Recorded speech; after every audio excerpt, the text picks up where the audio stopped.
Bom dia, meus amados, a graça e a paz do Senhor.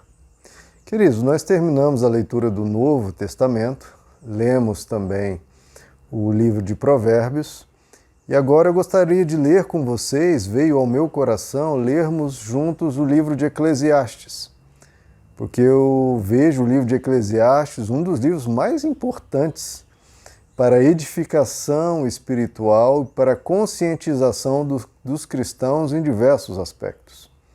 O livro de Eclesiastes traz uma riqueza filosófica, existencial e espiritual imensos e desafiadores, porque muitas vezes nós não queremos pensar em alguns assuntos e o livro de Eclesiastes traz uma realidade muito sincera e profunda. Por exemplo, muitas vezes nós não queremos falar sobre a morte. O livro de Eclesiastes fala bastante sobre a morte. Nós não queremos falar sobre algumas realidades financeiras difíceis da vida humana, do trabalho, do esforço. O livro de Eclesiastes traz esse assunto e numa perspectiva muito realista, muito empenhada com a verdade. Por que eu falo isso? Porque muitas vezes, em diversos meios, tem-se uma ideia triunfalista, uma ideia quase infantil, que qualquer coisa que você deseje, você vai conseguir, até mesmo em meio dos coaches, né? Que muitas vezes dizem, não, você tendo vontade, você correndo atrás, você alcança o que quiser. O livro de Eclesiastes nos mostra uma realidade mais palpável, em que você pode realmente atingir grandes metas, grandes objetivos, mas tem que se pagar um dado preço. Não é só na emoção ou no meio religioso, não é apenas decretando ou dizendo que Deus é o rei do universo e por isso vai te dar tudo. Então, a perspectiva do livro de Eclesiastes é de uma sabedoria muito grande e que o meio religioso carece imensamente. Vocês prestem atenção nos detalhes lá e vocês vão entender o que eu estou dizendo. Mas uma pequena observação, o livro de Eclesiastes trata do drama do coração humano frente a como ele enxerga o mundo, muitas vezes de uma maneira um pouco pessimista, um pouco depressiva.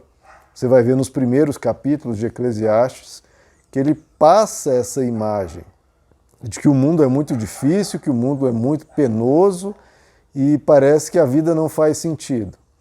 Então preste atenção que o livro de Eclesiastes ele é um livro inteiro. Cuidado de a gente encarar a Bíblia assim, em questões de capítulos ou versículos. Primeiro, entenda que a Bíblia não tinha capítulos, não tinha versículos. Isso é algo novo.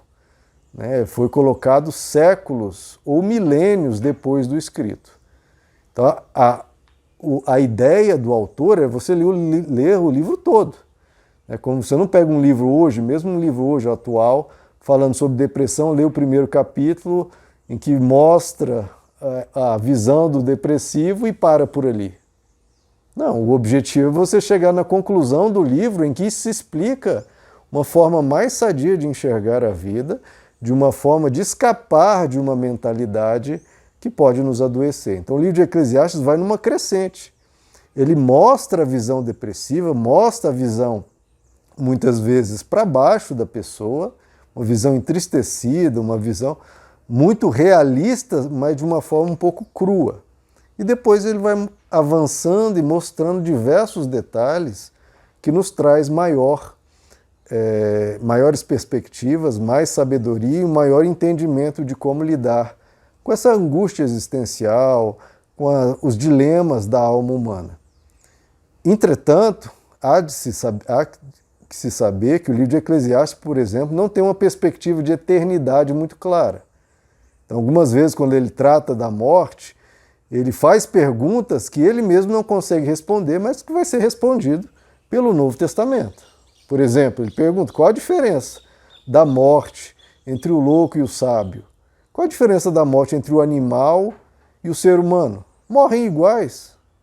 Vieram do pó para o pó retornam. Qual o benefício de sermos sábios e sermos seres humanos?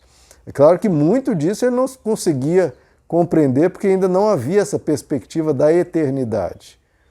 E ele ainda diz, quem é que pode retornar da morte e nos dizer como é o pós-morte? Houve alguém que fez isso, que foi Jesus Cristo. Então as perguntas que ele faz são interessantes. E há respostas, talvez não no livro, mas posteriormente no ensino do Evangelho. Então, tendo isso em vista, vamos ler o livro de Eclesiastes juntos.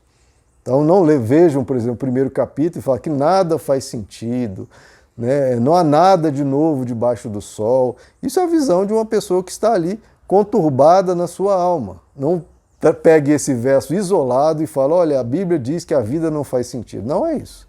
Ele está nos propondo um dilema, nos propondo um problema, o qual ele vai trabalhar ao longo do livro. Então, por favor, não vamos ter essa falta de sabedoria de extrair um verso isolado e querer fazer uma filosofia de vida a partir daí, pelo amor de Deus. E vamos avançar, nós vamos ver que o livro trata de muitos assuntos que muitas vezes a fé atual cristã, a pregação atual cristã, é meio infantiloide, e o livro de Eclesiastes vem com uma força muito grande para derrubar isso e nos amadurecer. Nesses assuntos que eu já comentei, de trabalho, de morte, de como lidar diversos aspectos da vida. Nós vamos ver, vamos participar aí, vamos ler juntos esse livro de Eclesiastes. Meus amados, que Deus os abençoe. A graça e a paz do Senhor.